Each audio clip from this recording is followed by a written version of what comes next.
Thanksgiving potluck. This time, Profe Demente y Corazón brings the arepas. Este es el podcast de Mente y Corazón. Quien les habla, Milagros Hugueto de Sánchez.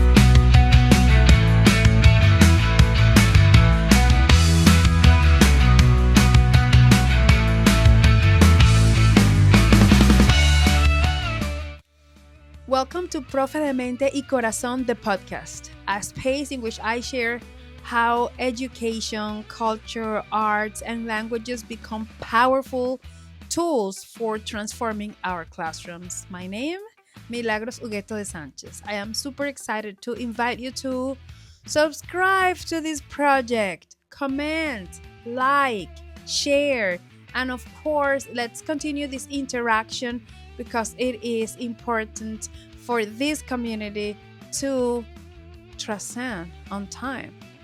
I am going to be talking about an experience I lived back in 2018 when I introduced one of my most precious, I would say, traditional aspects of my heritage. La arepa. Yeah. Aplausos otra vez. Aplausos here. Okay. En la arepa. It's a traditional dish from Venezuela. You will see similar, I would say, preparations in Colombia, also with the same name. It has a different way of address it.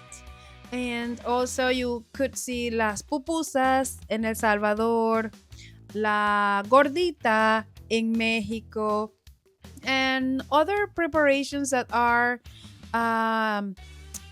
basically made out of corn. Corn connected us through our indigenous roots. And that is a conversation we're going to have afterwards.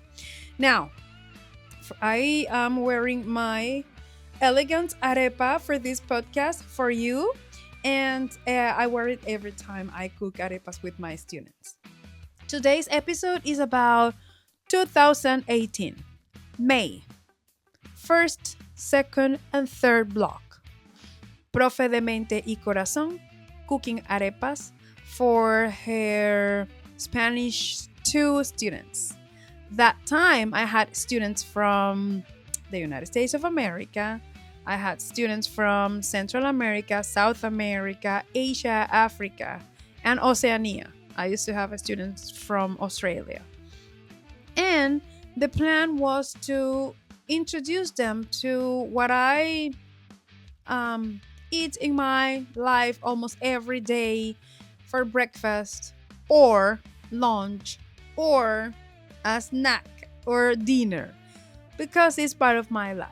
It's the first thing I learned to prepare as a child, and still I can eat it with any possible feel, I think, beginning with butter and cheese or meat or avocado or mayonnaise or any salty preparation I could think about.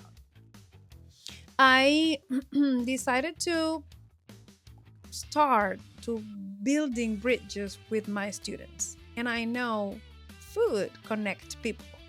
I came up with the idea of preparing arepas. I brought the corn, the cheese, ham, chicken, also plantains. I'm that, wild. And I taught the lesson with vocabulary and how to prepare it. And I asked my students, the test, it's you making the arepas, proving that you understood what I taught. Of course, they did it that way. I invited 2 students to narrate the whole process before doing it. And then afterwards, everybody was in charge of doing their own preparation with the corn dough. It is corn, water, and salt. 3 basic ingredients. My students were so happy. Some of them were like curious. Some of them asked me, "Teacher, is this like, what would I say, a pancake?" And I say yes, but with a different soul. Is this like a gordita? Yes. However, it is filled with different ingredients. Could it be like a pupusa? Oh, yes. It could definitely be like a pupusa, but la pupusa is cooked differently with the fill inside, the dough, and then on the comal or the grill. So they continue to ask me questions. I continue to answer the questions, and then I invited them to Google pictures of arepas. So they saw arepas I was not going to prepare in my class. Those are called like reina pepiada, full injection, and la peluda, and la domino. Those of you who play domino, you know it's black and white. So black beans and white cheese. And we went through all those, and they asked me, "Have you eaten all of this?" Yes, I have, and I have prepared them, of course. And we continued to work. Some of them were working on the presentation, and while other students were cooking. And I brought an electrical device to cook the arepas.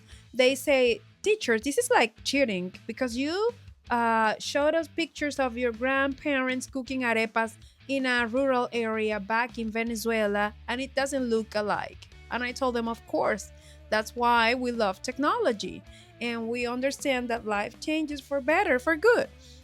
And then, well, I told them and I taught them how to use this electrical device, and they were so excited that arepas were done like in 5 minutes. And after that, I told them to be careful because most of them don't cook. And I didn't want them to get burnt with the steam coming out of the arepa once we open it. So, step one, make the corn dough. Two, make the shape to put it in the electric device. Three,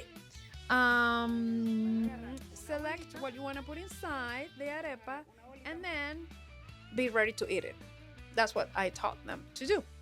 In the meantime, we were talking about in what cities or states do people eat this preparation. Is in the entire country. Even if you are an indigenous person, African descendant, Caucasians, no matter the roots or background, you will definitely love an arepa. I told them that because we were influenced by how indigenous cooked, and one of the ingredients was specifically corn. We have corn in different preparations in our everyday life. So you could find different dishes containing corn. And of course, we will talk about that in a different episode. We use the arepa as a narrative art. I show photos of the process, kneading, shaping, placing it on the griddle, and then students create drawing, photo collage. Some of them made an arepa with paper mache. Others took pictures of arepas after we finished cooking them, and they narrated the process. Some of them who already spoke Spanish were able to do it like more poetically, and others just understood the process and explain it and then show it through artistic devices. I use the arepa as a community building because I was also asked to make a cultural activity invited by the organization that invited me to be a cultural ambassador in the United States. So they wanted me to do an activity in which I invited staff members, administrators, and of course to get my students involved. So I used the arepa as a community builder, and they fall in love with it. After that day, I became the popular Profe Mila, that's how they call me, and now everybody's asking for arepas all the time. It's like, I'm not a person anymore. It's the teacher who brought the arepas, period. It's been 7 years so far, and I still continue to make arepa. So Producción is in charge of showing you how the arepa has transcended on time in my career as a teacher in the United States. Also, as an artist, multidisciplinary artist, I have used arepas in my installation called La cocina de mi abuela, or el fogón de mi abuela, which is how we say in Spanish, the stove of my grandmother, in which things happened, conversations, celebrations, people doing activities in preparation for food, I would say Christmas or Carnival or Easter. Any celebration took place first in my grandmother's cocina. And there, we prepared arepas for people coming to see the art exhibition. So they were, well, let me tell you a secret. The art, the gallery manager, the main building manager, was concerned because he thought I was gonna, burnt charcoal or things like that, or wood inside the building. No, it was just an art installation. I hope I have at least one picture I could share with you, because I was cooking, I wasn't taking pictures. And then people came. I had Manolo from Manolo's Bakery donated arepas for my crowd coming and see the exhibition, and I made more arepas. So it was like me doing like 200 arepas, and it never stopped. People wanted more and more and more, and I was happy to share my culture. Some of them were Venezuelan, others were people who had never tried this. So I say how important it is to be in charge of education, culture, and arts, not only in my classroom, but in my community. So that was just a brief story I wanted to share with you. For me, sometimes la arepa is a symbol of migration. I bring it with me everywhere I go. At the beginning, I didn't have any equipment to cook it, and then I researched, I found it. I thrive in many aspects of my I would say my journey as a migrant, Venezuelan migrant to the United States. And then I as a good Venezuelan, I had in between my eyebrows the fact that there was only good flour to make arepas. But then, being here in the United States, I saw a variety of corn flour, and I fall in love with some corn flours I won't mention because they are not my sponsors yet. But I will send them this podcast, looking forward to get support to get more flour for my classes. So I decided to try different flours from Mexico, Central America, from El Salvador, from Honduras, and it came up to be perfect.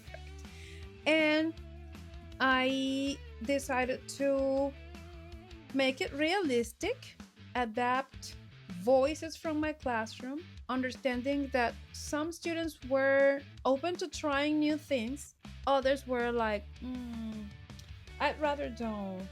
And others tried and they were honest. They say, I don't like the dough, because they have never tried something similar. Their palate was new, brand new for this. And then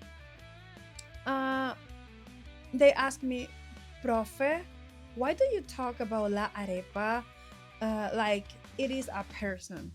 Well, because it has an identity, and it's part of my identity. It's part of how I see a day, beginning a day with my cup of, I would say, coffee, una arepita with cheese and butter, and then getting ready for the rest of my day, maybe on a weekend, on a Saturday or Sunday morning. Like today, I had one with ham, cheese, and a little bit of butter. It is an identity. It is a symbol for me and for most of people I know from Venezuela, even from Colombia. Even though I told you it is a different way to serve the arepa, it is part of what represents who we are.